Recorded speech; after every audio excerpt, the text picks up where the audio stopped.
राजीव दीक्षित जी, जी जिस प्रकार बाबा रामदेव आगे आए गंगा को बचाने के लिए, जिस प्रकार एक बहुत बड़ी मूवमेंट चली और यह हुआ कि भाई किसी भी तरीके से हमें अपनी गंगा मां को बचाना है। आज की तारीख में Ganga river water basin authority की मीटिंग के बाद, प्रधानमंत्री जी के ऐलान के बाद 15,000 करोड़ मुकर्रर किए गए हैं अगले 12 साल के लिए गंगा सफाई अभियान को लेकर के। आप कितने उत्साहित हैं कि इस अभियान से जो सरकार का ऐलान है और उससे वास्तविकता में क्या गंगा को बचाया जा सकता है? राजीव बताएं। मुझे ऐसा लगता है कि भारत सरकार की तरफ से जो घोषणा हुई है 15,000 करोड़ रुपए गंगा के सफाई के अभियान के लिए, जी, ये गंगा की सफाई के लिए पर्याप्त नहीं लगता है। ये बहुत थोड़ी सी धनराशि है जी, क्योंकि गंगा में जितना प्रदूषण है, गंगोत्री से निकलकर हरिद्वार में आकर और हरिद्वार से लेकर गंगा सागर तक, जी, ये प्रदूषण तो बहुत बड़ा है और उस प्रदूषण को खत्म करने के लिए 15,000 करोड़ की धनराशि बहुत कम है। उस स्थिति में ये धनराशि और भी कम है जब भारत देश में ये कहा जाता है कि सरकार के द्वारा कोई भी 1 रुपया किसी भी विकास योजना में जब लगाया जाता है तो वास्तव में 15 पैसा ही उस विकास योजना में लगता है, 85 पैसा तो भ्रष्टाचार की भेंट चढ़ जाता है। जी। तो इस 15,000 करोड़ में अगर 85% हिस्सा भ्रष्टाचार की भेंट चढ़ जाएगा तो मुश्किल से 3-1 करोड़ रुपए बचेगा। उसमें इतनी लंबी गंगा की सफाई का काम शायद नहीं हो पाएगा। इसलिए मैं इसको लेकर बहुत उत्साहित तो नहीं हूँ। ये धनराशि तो और बड़ी होनी चाहिए थी। इस धनराशि को और ज्यादा हमारे देश की सरकार के द्वारा तय किया जाना चाहिए था, लेकिन सरकार ने सिर्फ 15,000 करोड़ की धनराशि तय की है। इससे भी ज्यादा बड़ा महत्व का प्रश्न है वो ये, गंगा के बारे में हमने जो थोड़ा बहुत अभ्यास किया है, क्योंकि भारत स्वाभिमान की तरफ से गंगा रक्षा मंच बनाया गया, परम पूजनीय स्वामी रामदेव जी उसके अध्यक्ष हैं, हम सब उनके सेनानी के रूप में काम कर रहे हैं। तो इस गंगा के प्रदूषण के बारे में जो सबसे महत्वपूर्ण तथ्य हमारे ध्यान में आया है वो ये कि गंगा हरिद्वार से लेकर गंगा सागर तक जहाँ गिरती है, वहाँ जितने गांव गंगा के किनारे पड़ते हैं, उन गांवों का 1% भी प्रदूषण गंगा में नहीं मिलाया जा रहा है। जी। और दूसरी तरफ जो शहर पड़ते हैं गंगा के किनारे, शहरों का ही सारा कचरा और मलबा गंगा के जल में प्रवाहित किया जा रहा है। जी। और शहरों के द्वारा जो प्रदूषण हो रहा है गंगा के जल में, वो जो है इतना अधिक हो गया है कि कहीं कहीं स्थानों पर गंगा का पानी ना पीने लायक रह गया है, ना आचमन करने लायक रह गया है, ना स्नान करने लायक रह गया है। तो इसलिए मुझे ऐसा लगता है कि भारत सरकार ने ये घोषणा जो की है ये आधी अधूरी घोषणा है। ये पूरी घोषणा तब होगी जब स्पेसिफिक रूप से भारत सरकार ये बताएगी कि गंगा के किनारे एक बड़ा शहर है कानपुर, गंगा के किनारे एक बड़ा शहर है इलाहाबाद, गंगा के किनारे एक बड़ा शहर है वाराणसी। ऐसे गंगा के किनारे जो बड़े शहर हैं जिनका मलबा और कचरा गंगा में डाला जा रहा है, उन शहरों के स्तर पर ऐसी क्या योजना सरकार के पास है जो गंगा में प्रदूषण को जाने से वो रोक सके। जब तक ये स्पष्ट नहीं होगा तब तक हमें नहीं लगता कि इस 15,000 करोड़ रुपए की घोषणा से कोई बड़ा काम होने वाला है। राजीव, और यहाँ पर हम ये बताना चाहेंगे आपको, इस वक्त हमारे साथ हैं राजीव दीक्षित जी। राजीव दीक्षित जी, एक और चीज आपके सामने रखना चाहेंगे, जिस बात की आपने बात करी बिल्कुल आप दुरुस्त फरमा रहे हैं। अगर हम लोग गोमुख से लेकर के गंगा सागर तक की बात करें तो हर रोज तकरीबन 3,000 करोड़ लीटर मल मूत्र और औद्योगिक मलबा डाला जाता है गंगा मैया में। यह है स्थिति आज की तारीख में। दूसरी बात, जहां तक के गंगा का सवाल है, आज की तारीख में उत्तराखंड में, उत्तर प्रदेश में हर जगह पर, अलग अलग जगह पर गंगा को बांधों में बांध दिया गया है। जो पहले गंगा की एबिलिटी हुआ करती थी अपने आप को साफ करने की, क्योंकि गंगा का जल जो है ग्लेशियर से बनता था और वो गंगा जल आकर के पूरी गंगा मैया को साफ कर लिया करता था, वो आज की तारीख में जो सक्षमता थी गंगा में अपने आप को एक बार फिर पुनर्जीवित करने की, वो खत्म हो चुकी है क्योंकि हमने गंगा को बांध दिया है। आज की तारीख में भी उत्तराखंड में सरकार द्वारा 270 और डैम बनाने की बात की जा रही है, छोटे छोटे हाइड्रो इलेक्ट्रिक पावर स्टेशन बनाने की बात की जा रही है, और तकरीबन 7,000 किलोमीटर लंबी सुरंगों में गंगा को बंधी बनाया जाएगा। आप बताएं, आप सफाई तो करवा देंगे, 15,000 करोड़ के हो सकता है कि 1.5 लाख करोड़ हो जाएं, ऐसी कोई बात नहीं है, लेकिन गंगा मां की जो अपनी सक्षमता थी, जो खुद सक्षम है अपने आप को फिर दोबारा बिल्कुल पवित्र करने के लिए, जो सक्षमता है उनकी, जब तक वो हम रेस्टोर नहीं करेंगे उसके पहले ये सफाई से क्या फायदा होने वाला है? राजीव जी बताएं। हाँ, मैं इस बात से सहमत हूँ आपकी कि गंगा के प्रदूषण को मात्र साफ कर देने से गंगा के अस्तित्व को हम बचा पाएंगे, ये कहना बहुत मुश्किल है। गंगा के अस्तित्व को बचाने के लिए दूसरे भी बड़े प्रश्न हैं जिनका समाधान खोजा जाना बहुत जरूरी है जी। जो अभी आप थोड़ी देर पहले कह रहे थे कि 7,000 किलोमीटर लंबी सुरंग में गंगा को बांधने की कोशिश हो रही है, 270 से ज्यादा छोटे बड़े बांध बनाकर गंगा को बांधने की कोशिश हो रही है जी। ये कुछ बड़े गंभीर प्रश्न हैं। इन पर सारे देश में राष्ट्रीय स्तर पर संवाद होना चाहिए, भारत के नागरिकों से पूछा जाना चाहिए, भारत के अन्य विशेषज्ञों से पूछा जाना चाहिए जो सरकार के बाहर हैं। खाली सरकारी विशेषज्ञों से पूछकर इस फैसले को कर लेना मुझे लगता है कि वो इतना उपयुक्त नहीं है। भारत जैसे प्रजातांत्रिक देश में हमारे देश के करोड़ों लोगों की आस्था बहते हुए गंगा जल पर ही है। अगर गंगा का जल बहता रहता है तो करोड़ों लोगों की आस्था उससे जुड़ी हुई है। अगर वो गंगा का जल रुक जाता है तो फिर लोगों की आस्था उसमें टिकना संभव नहीं हो पाएगा। इसलिए करोड़ों लोगों से पूछा जाना चाहिए इस विषय पर कि ये हम जो करने जा रहे हैं वो उचित है, अनुचित है, ठीक है, गलत है। और देश के उन विशेषज्ञों से पूछा जाना चाहिए जो सरकार के बाहर हैं और एक अपनी इंडिपेंडेंट ओपिनियन इस बारे में रखते हैं। हम लोग ऐसा मानते हैं कि प्रजातांत्रिक देश में साधारण से साधारण आदमी जो गंगा को मैया मानता है, उसको पवित्र मानता है, उससे भावनात्मक रूप से जुड़ा हुआ है, वो उतना ही बड़ा जिम्मेदार है जितना हमारे देश के प्रधानमंत्री हैं।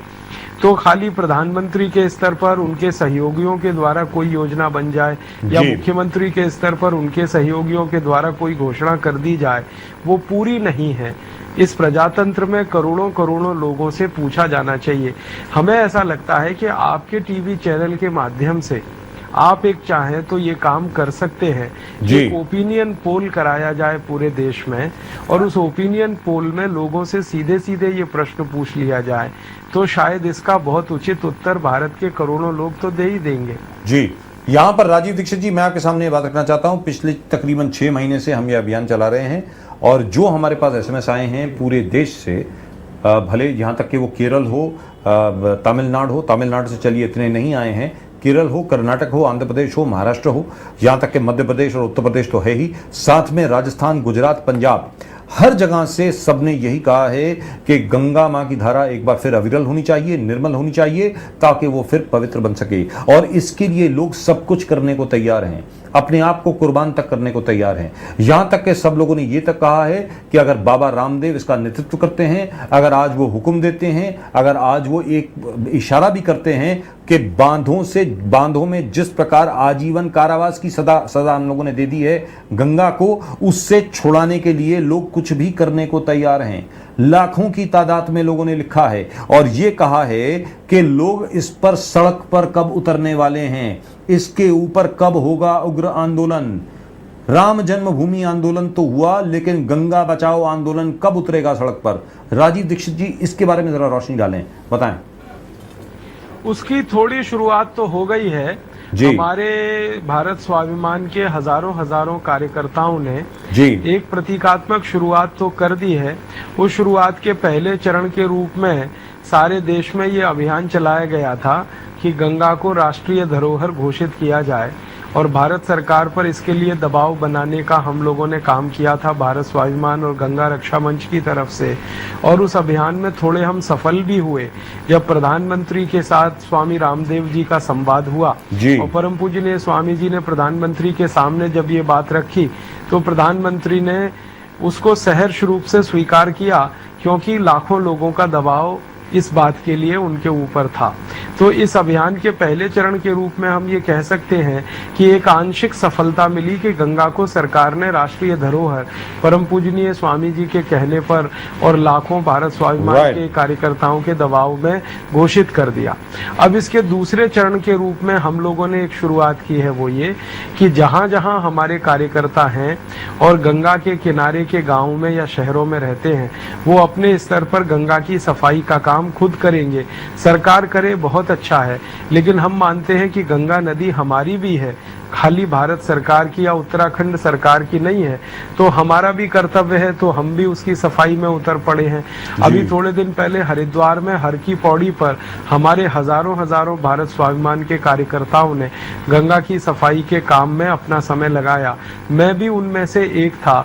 हमने गंगा के पानी में उतरकर जो गंदगी है, जो पॉलीथिन है, जो कचरा है, वो सब हाथों से बीना और उसको ले जाकर किनारों पर इकट्ठा किया। बाद में उसको जहाँ कचरा घर है वहां तक पहुंचाया। ये अभियान का दूसरा चरण है और इसी चरण को थोड़ा और आगे बढ़ाकर फिर तीसरे चरण में हम उतरेंगे और उस तीसरे चरण में शायद ये सारे प्रश्नों को हम लेने की कोशिश करेंगे जिनको आपने उठाया है। भारत के लोगों को इन प्रश्नों पर हम जागरूक करेंगे और सरकार के सामने भी इन प्रश्नों को रखेंगे और सरकार के सामने भारत स्वाभिमान की तरफ से कोई एक ऐसी बात भी रखेंगे जिससे कोई समाधान की तरफ हम बढ़ सके। तो ये तीसरे चरण के रूप में भी हम करने की तैयारी कर रहे हैं। इस प्रश्न को हमने उतनी ही गंभीरता से लिया है जितनी गंभीरता से परम पूजनीय स्वामी रामदेव जी ने योग और प्राणायाम के प्रश्न को सारे देश और दुनिया में फैलाने के लिए लिया है।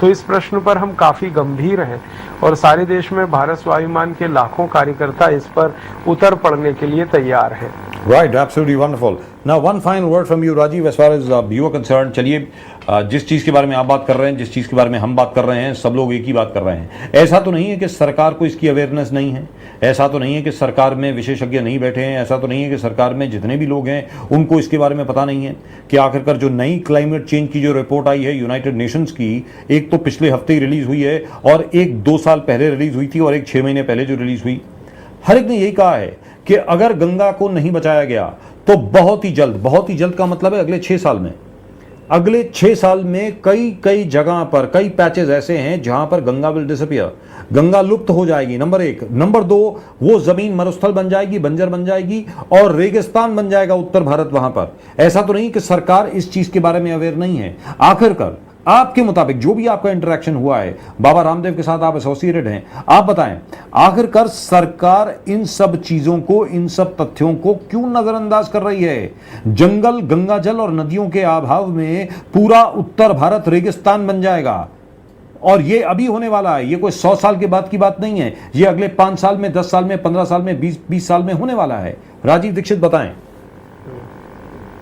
मुझे ऐसा लगता है कि सरकार को इन सब तथ्यों की जानकारी तो होगी ही, जिन तथ्यों की जानकारी आपको है, हमें है, सभी को है, उनकी जानकारी सरकार को तो होगी ही और सरकार को शायद बेहतर जानकारी होगी। उनके पास विशेषज्ञ भी काफ़ी हैं, जानकारी उनके पास भी होगी। लेकिन हमारे देश के लिए जो दुर्भाग्य और अफसोस की बात है वो ये कि सत्य हमारे यहाँ कितना ही बड़ा हो, कितना ही पवित्र हो, जब तक उसके साथ शक्ति का प्रदर्शन नहीं होता तब तक हमारे यहाँ सत्य की विजय नहीं होती जी। दुर्भाग्य से इस समय हम प्रजातांत्रिक देश में हैं। इस प्रजातांत्रिक देश में सत्य को स्थापित कराने के लिए शक्ति का भी प्रदर्शन करना पड़ता है। तो जब इस गंगा बचाओ के अभियान में या गंगा बचाओ के प्रश्न पर भारत के करोड़ों लोगों के शक्ति का प्रदर्शन होना शुरू हो जाएगा तो सरकार वो सब बातें मान लेगी जो हम कह रहे हैं या सरकार को समझाना चाह रहे हैं। लेकिन अगर हम इस पर कोई शक्ति का प्रदर्शन नहीं कर पाएंगे तो कितना ही बड़ा सत्य हमारे पास हो, सरकार शायद इस बात को नहीं मानेगी। भारत की सरकार का ये इतिहास है कि पिछले कई वर्षों में बहुत बड़े बड़े प्रश्न आए सरकार के सामने जो नैतिक रूप से, सामाजिक रूप से, आध्यात्मिक रूप से, आर्थिक रूप से सत्य के पक्ष में थे, लेकिन सरकार ने उसको तब तक स्वीकार नहीं किया जब तक उन प्रश्नों पर लाखों करोड़ों लोगों की शक्ति नहीं लगी। तो इस प्रश्न पर भी लाखों करोड़ों लोगों की शक्ति जब इकट्ठी होकर लगेगी तभी सरकार इस प्रश्न को समाधान करने के लिए प्रस्तुत हो पाएगी, ऐसा मुझे लगता है। राजीव दीक्षित जी, कहने का मतलब ये हुआ जो आपने कहा, मैं कुछ और शब्दों में जरा कह दूं और ये बार बार मैं यहां पर कह रहा हूं कि क्या सरकार तभी जागेगी, क्या सरकार इन सब चीजों को तभी स्वीकार करेगी और सभी डिमांड्स के ऊपर, जो गंगा को लेकर के जितनी डिमांड्स हैं, जितनी भी मांगे हैं, उन सब को स्वीकार करते हुए इस जो भी पॉलिसी डिसीजन लेने चाहिए, नीति के तहत जो भी निर्णय लेने चाहिए, वो तब लेगी जब संसद का घेराव होगा, जब पार्लियामेंट का घेराव होगा लाखों लोगों द्वारा, जब हर जगह पर आंदोलन होगा, आक्रामक अभियान चलाया जाएगा, क्या तभी सरकार जागेगी? क्योंकि हिस्ट्री तो यही कहती है कि उसके बगैर कुछ होने वाला नहीं है। उसके बगैर Ganga river water basin authority की मीटिंग होगी, 15,000 करोड़ रुपए का ऐलान होगा, जिसका और कुछ नहीं होने वाला। जिस प्रकार 1985 में भी क्लीन अप गंगा कैंपेन चलाई गई, ऑफिशियल आंकड़ों द्वारा यह कहा गया है कि 960 रुपए खर्च हुए। हमें मालूम है कि तकरीबन 1500 करोड़ से ज्यादा खर्च हो चुके हैं उसमें। और गंगा की क्या दुर्दशा इस वक्त है आपके सामने है, राजीव बताएं। दुर्दशा तो बहुत ज्यादा है। 1985 में गंगा जितनी गंदी थी उससे कई गुना ज्यादा अभी 2009 में गंदी है। ये बात तो हमको बिल्कुल साफ दिखाई देती है और देश के लोगों को भी दिखाई देती है। 1985 में जितना पानी गंगा में था, सन 2009 में वो पानी और कम ही हुआ है, बढ़ा नहीं है। ये भी बिल्कुल साफ और स्पष्ट दिखाई देता है। तो गंगा तो 960 करोड़ रुपए के खर्च होने के बाद भी शायद पहले से ज्यादा गंदी है। लेकिन आपने जो कहा पहले बात, वो महत्व की है कि क्या सरकार तभी जागेगी जब संसद का घेराव होगा, क्या सरकार तभी जागेगी जब विधानसभा का घेराव होगा। जी। भारत सरकार का और भारत के राज्य सरकारों का इतिहास यही कहता है कि शांतिपूर्ण तरीके से कितने भी नैतिक दबाव को बनाने की कोशिश लोगों ने की हो, लेकिन सरकार ने उसको तवज्जो तभी दी है जब उसमें ज्यादा शक्ति जुड़ी है और शक्ति का प्रदर्शन सरकार के सामने हुआ है। तो ये तो इतिहास बताता है भारत सरकार का, राज्य सरकारों का। तो शायद वो इतिहास फिर दोहराया जाएगा इस गंगा के प्रश्न पर, और तब शायद सरकार की नींव खुलेगी, और वो नींव खुलेगी तब जाके उसमें से कोई रास्ता निकलने की बात होगी। लेकिन इसमें लोगों को हमें तैयार करना पड़ेगा, लोगों को जागरूक करना पड़ेगा, लोगों को प्रेरणा देनी पड़ेगी, लोगों को हमें सड़क पर लाने के लिए या हमारे देश के लोगों को सरकार के सामने इस बात को मजबूती से कहने के लिए संगठित करना पड़ेगा। तभी जाकर ये काम शायद हो पाएगा। इसके अलावा और कोई रास्ता इस भारतीय प्रजातंत्र में तो दिखाई नहीं देता। लेकिन राजीव दीक्षित, मैं आपको बता दूं कि अभी भी जो मुझे एसएमएस आ रहे हैं, और इस वक्त तक मैं आपको बता दूं, मेरे पास इस वक्त 1470 एसएमएस आ चुके हैं जो हमारी कॉन्वर्सेशन हो रही है। उसके दौरान 1470 एसएमएस आए हैं, और तकरीबन सभी लोग, वो दिल्ली के हों, पंजाब के हों, मुंबई के हों, सबसे ज्यादा एसएमएस जो आए हैं वो दिल्ली, पंजाब और मुंबई से आए हैं, और उसके बाद उत्तर प्रदेश से आए हैं। सब लोगों ने यही कहा है कि आप आवाज तो करें, संसद का घेराव कब करना है, विधानसभा का घेराव कब करना है, उत्तराखंड कब चलना है, उत्तराखंड के मुख्यमंत्री की आंखें कब खोलनी है, आप बताएं। एक बार आवाज तो करें। जनता तो तैयार है, नेतृत्व को तैयार होना चाहिए। जनता बहुत पहले से तैयार है, साफ तौर पे। जी राजीव बताएं, one final word from you. मेरा ऐसा मानना है, मेरा बहुत स्पष्ट कहना है जी, कि जब प्रजा और जनता तैयार है तो नेतृत्व भी तैयार हो ही जाता है, उसमें कोई नई बात नहीं है। तो नेतृत्व भी लगभग तो तैयार है ही, एक सही समय की प्रतीक्षा हो रही है, और वो सही समय जैसे ही आएगा तो सारे देश में इसकी गूंज आपको सुनाई देगी। बस एक सही समय की प्रतीक्षा में हम सब हैं। तैयारी हमारी भी है। अगर लोगों की तैयारी है मानसिक रूप से, शारीरिक रूप से, भावनात्मक रूप से, तो तैयारी हमारी भी है, शारीरिक, मानसिक और भावनात्मक। बस हम एक सही समय के इंतजार में हैं, और वो सही समय हो सकता है अगले 2-3 महीने में आ जाए, हो सकता है और जल्दी कोई से वो समय दिखाई दे जाए या सुनाई दे। Right Rajiv, thank you very much. Rajiv Dikshit ji, बहुत बहुत शुक्रिया आपका। अगर कोई ईमेल हो, कोई वेबसाइट हो जहां पर लोग आपके साथ संपर्क कर सकें, वो अगर आप यहां पर अनाउंस करना चाहेंगे तो बताएं। अगर आपकी कोई वेबसाइट हो जहां पर लोग आपसे संपर्क कर सकें, कोई ईमेल हो जहां पर सीधा संपर्क साध सकें लोग आपसे, वो बताएं। We'll flash it for you. मेरे साथ और भारत स्वाभिमान के सभी कार्यकर्ताओं के साथ कोई भी संपर्क करना चाहे तो बहुत सरल है। भारत स्वाभिमान, पतंजलि योगपीठ ट्रस्ट, जी, महर्षि दयानंद ग्राम, राइट, बहादुराबाद, हरिद्वार। ये हमारा ये तो पोस्टल एड्रेस हो गया। और कोई ईमेल एड्रेस हो तो बताएं। हाँ, फिर मैं बताता हूँ। भारत स्वाभिमान, पतंजलि योगपीठ ट्रस्ट, जी, महर्षि दयानंद ग्राम, बहादुराबाद, हरिद्वार, ये हमारा पोस्टल एड्रेस है जी। और उसके बाद अगर ईमेल के द्वारा कोई संपर्क करना चाहें तो BST, भारत स्वाभिमान ट्रस्ट का BST जी बी फॉर जी भारत, जी जी, B for S Bharat, for S for Swabhiman, T for trust. जी हाँ BST जी @, rediffmail.com एक है, जी, bst@readofmail.com और और दूसरा हाँ, और एक दूसरा है राजीव RAJEEV राजीव जी .bst RAJEEV Rajiv .bst Bharat Swabhiman trust का BST ji, rajiv.bst@, .com come again, gmail.com gmail.com. gmail.com Right, so it's rajiv.bst, all small, @gmail.com, or the other one was, of course, the Bharat Swabhiman Trust @readofmail.com, which is bst@readofmail.com. There you have it. There you have it, right on your screen. और अगर phone जी। के द्वारा जी। संपर्क करना चाहें जी, तो 09837342711 well, you'll have to say that again. 098 098, right? 373 373, 373 right? 42711 42711. 09837342711. That is the number. You can get in touch on that number. That's the phone right over there. Please correct me if I'm wrong. 09837342711. Is that the correct number, Mr. Dixit? yes Right, so हाँ, 09837342711. That is the number. You can get in touch with Rajiv Dixit on that number. There is the Bharat Swabhiman Trust on that number. And of course, you can express your willingness to join the movement to save the Ganga.